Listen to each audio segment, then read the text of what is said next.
A life cut short. Introducing Emperor Geta.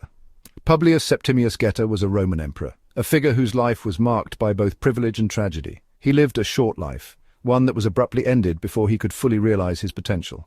Born in 189 CE, Geta entered a world of immense power and responsibility. Tragically, his life was cut short when he was murdered by his own brother Caracalla in 211 CE. Geta's story is a tragic one, filled with betrayal and familial strife. It is a story of family rivalry, where brother turned against brother in a deadly struggle for power. It is also a story of political intrigue, as the Roman Empire was a hotbed of conspiracies and power plays. Ultimately, it is a story of a life cut short, a promising future snuffed out by violence. Geta was born into a family of emperors, a lineage that carried both privilege and peril. His father was Septimius Severus, a man of great ambition and military prowess. Severus was a powerful and ambitious man who rose to the throne in 193 CE.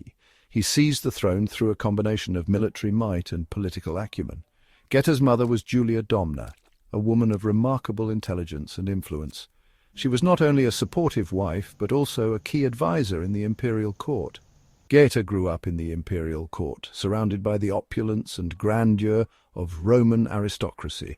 He was surrounded by luxury and power, yet these trappings could not shield him from the harsh realities of imperial life. Geta's life was not without its challenges as he navigated the treacherous waters of Roman politics and family dynamics. He had a difficult relationship with his older brother, Caracalla, a rivalry that would ultimately lead to his demise. The two boys were rivals from birth, their competition fueled by their parents' ambitions and the expectations of the empire. They competed for their parents' attention, for the favor of the court, and ultimately for the throne itself. Born into Power Geta's early life and upbringing, Geta was born into the Roman imperial family, a lineage that carried immense power and influence. This family was at the height of its power, ruling over a vast and prosperous empire that stretched across continents. His father, Septimius Severus, was a successful general who had proven his mettle on the battlefield. He became emperor after a period of civil war, bringing stability and strength to the Roman Empire. Geta's mother, Julia Domna, was a Syrian noblewoman of great repute. She was known for her intelligence and ambition, often engaging in philosophical and political discussions. Geta was the younger brother of Caracalla, who would later become one of Rome's most infamous emperors. They were constantly compared to each other, both by their parents and by the public. Their parents tried to foster a sense of unity and cooperation between the brothers. However, rivalry between the brothers was inevitable, given their close ages and the competitive environment they were raised in. Geta received a privileged upbringing, surrounded by luxury and opulence. This was typical for a Roman prince, who was expected to embody the virtues and responsibilities of nobility. He was educated by the best tutors, learning about literature, philosophy, and the art of governance. He was exposed to the workings of government from a young age, preparing him for a future role in leadership. Despite his privileged upbringing, Geta's childhood was not idyllic. The constant pressure to excel and the looming shadow of his brother created a stressful environment. The constant rivalry with his brother cast a shadow over his early years. It shaped his destiny, influencing his actions and decisions in the years to come. A house divided the rivalry between Geta and Caracalla. The relationship between Geta and Caracalla was complex. It was marked by both affection and rivalry. In their early years, there were moments of brotherly camaraderie. As they grew older, the rivalry intensified. This was fueled by their parents' ambition.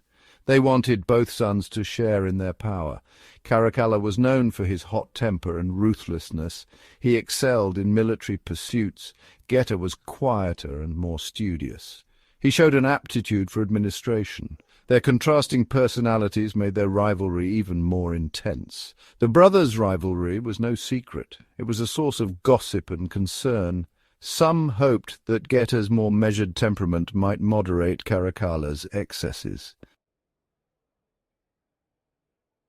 An empire divided, the troubled co-emperorship of Geta and Caracalla.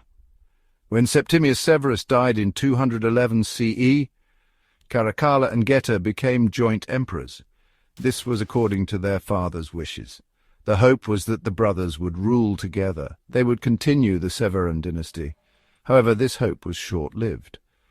The rivalry that had simmered for years quickly boiled over. Caracalla and Geta clashed on almost every issue.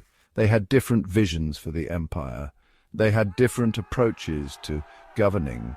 The empire was effectively divided. Caracalla controlled the army. Geta oversaw the administration. The situation was unstable. It could not last.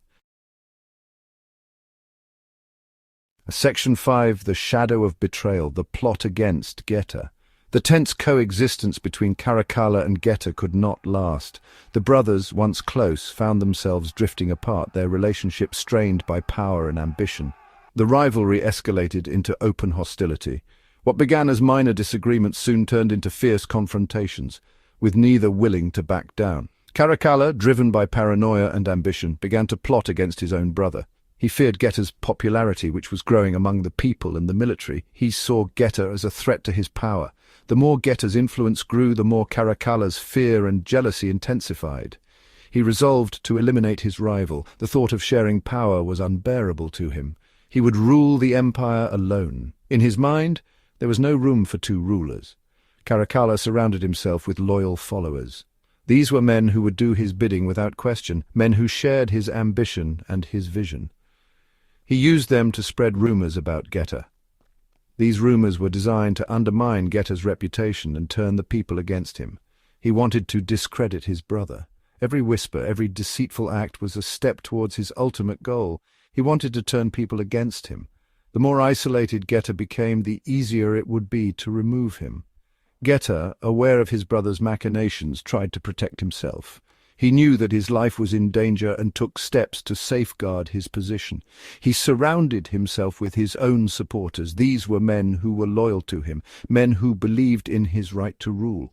He appealed to their mother, Julia Domna, for help.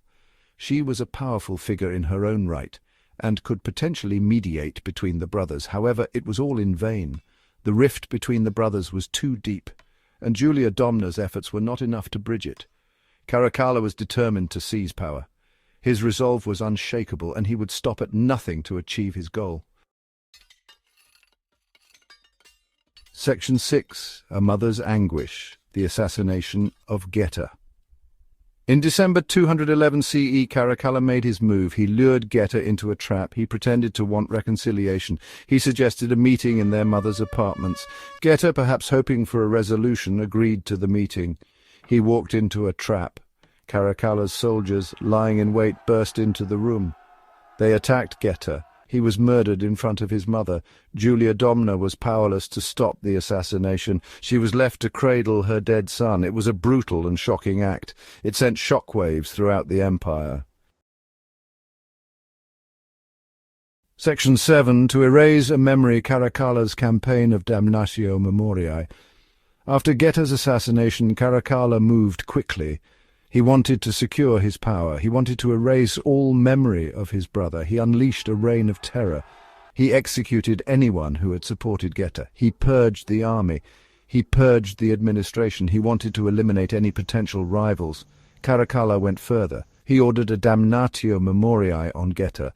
This meant that Geta's name was to be removed from all public inscriptions. His statues were to be destroyed. His images were to be defaced. Caracalla wanted to make it seem as if his brother had never existed. Section 8. A tragic legacy. Geta's enduring place in history. Despite Caracalla's efforts, Geta was not forgotten. His memory lived on. He was remembered as a victim of his brother's cruelty. Geta's story became a cautionary tale. It was a warning about the dangers of unchecked ambition. It was a reminder of the fragility of power. Geta's legacy is a tragic one. He was a young man with potential. He was denied the chance to fulfill that potential. He was murdered by his own brother. He was erased from history. Despite this, he is still remembered. Section 9. Lessons in Power. What Geta's story teaches us about Roman politics. Geta's story is a reminder of the brutal realities of Roman politics. It was a world where power was often achieved through violence. It was a world where family ties were no guarantee of safety. Geta's story also highlights the importance of unity. The Roman Empire was at its strongest when it was united. It was at its weakest when it was divided. Geta's story is a tragedy. It is a story that is still relevant today. It is a reminder that we must always be vigilant against the abuse of power. We must always strive for unity. We must always learn from the mistakes of the past.